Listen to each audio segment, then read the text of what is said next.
نبوت کا نتیجہ نہیں ہے، نبوت عصمت کا نتیجہ ہے. عصمت آخری بات آپ پر پہنچ جائے، عصمت امامت کا نتیجہ نہیں ہے، امامت نتیجہ عصمت ہے. ویسے ہی خلافت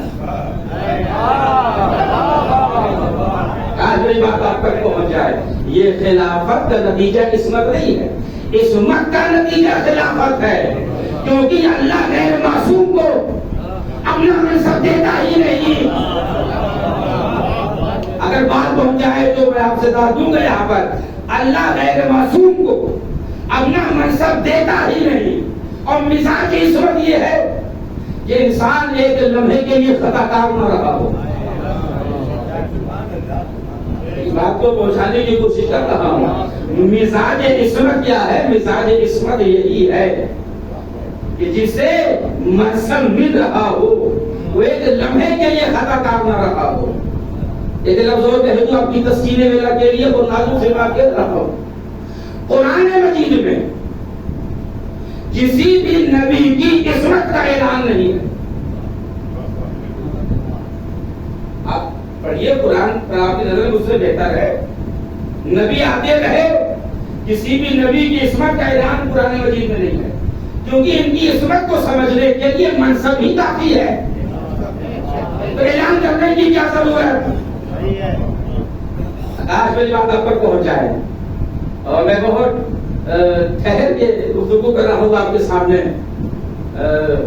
کیونکہ ان کے پاس یہ جو عہدہ ہے نا نبوت کا یا رسالت کا یا امامت کا، ساری باتیں کر رہا ہوں آپ کے سامنے. یہ عہدہ ہی بتا رہا ہے کہ یہ معصوم ہے، یہ عہدہ ہی بتا رہا ہے کہ معصوم ہے. اس لیے قرآن نے الگ سے ذکر کرنے کی ضرورت نہیں کی. لیکن کوئی ایسا تھا جو معصوم بھی تھا، منصب بھی نہیں تھا، تو اللہ نے اس کی عصمت کا اعلان قرآن میں کر دیا.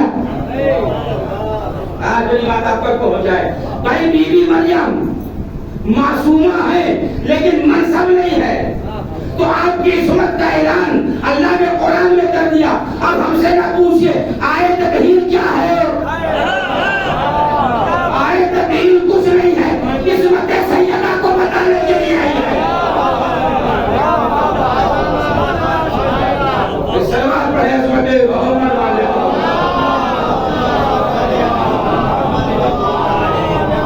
آپ سلامت رہے اور روز آپ کو نظر بس سے بچائیں. دیکھیے اب میں کوئی جدید بیان کو آگے بڑھاؤں گا. مجھے پتا ہے آپ کچھ ہمارے پر آپ کا سنت سے تعلق ہے، تشریف لا رہے ہیں اور مسلسل وہ مجلس میں آ رہے ہیں، اور بہرحال حوصلہ افزائی بھی کر رہے ہیں بعد میں وہ، اور مطالبہ بھی کیا کہ میں ذرا سا فقہ انہیں سنا دوں، تو وہ مسلسل آ رہے ہیں اس عشرے میں تسلسل کے ساتھ آ رہے ہیں. اور انہوں نے کہا کہ تھوڑا سا فقہ پر بھی روشنی آج ڈال دیجیے گا. بہرحال ایک زمانہ ہو گیا فقہ پہ پڑھے ہوئے، ایک تبدیلی میں درج شدہ مدے لگ کر آخر میں دو چار جملے اجمالی طور پر میں آپ کو سنا دوں گا. اب آئیے غور فرمائیے گا. تو جو میں قرآن کی روشنی میں یہ جملے ہدیہ کر رہا ہوں، یہ قرآن مجید نے خود پیغمبر کی زندگی کی عکاسی کی ہے، خود عکاسی کی ہے. اب جنہیں رسالت ہی میں شک ہو، اب یہ شک تو کوئی دور نہیں کر سکتا. اور قرآن بھی یہی کہہ رہا ہے کہ جنہیں میرے حبیب کے رسالت میں شک ہے، یہ شک دور نہیں ہو سکتا چاہے آسمان ہی کی نہ گر پڑے. اتنا بڑا چیلنج قرآن کر رہا ہے. یہ سورہ حج کی آیت کا ترجمہ میں نے پیش کیا ہے کہ یہ جو دل میں شک بیٹھ گیا ہمارے رسول کے لیے، اب یہ شک جو ہے دور نہیں ہو سکتا، دور نہیں ہو سکتا چاہے آسمان ہی کیوں نہ پھٹ پڑے. اور پھر سورہ توبہ میں پھر کہہ دیا کہ جن کے دلوں میں محمد کے لیے شک ہے، یہ شک ظاہر نہیں ہو سکتا چاہے ان کے دل کو ٹکڑے ٹکڑے نہ کیوں کر دیا جائے. تو یہ شک جو ہے ظاہر نہیں ہو سکتا. اب کس نے شک کیا، کہاں شک کیا، کتنا شک کیا، یہ جا کے تاریخ سے پوچھئے. قرآن تو اشارہ کر رہا ہے، بس قرآن جو ہے اشارہ کر رہا ہے. کس نے شک کیا،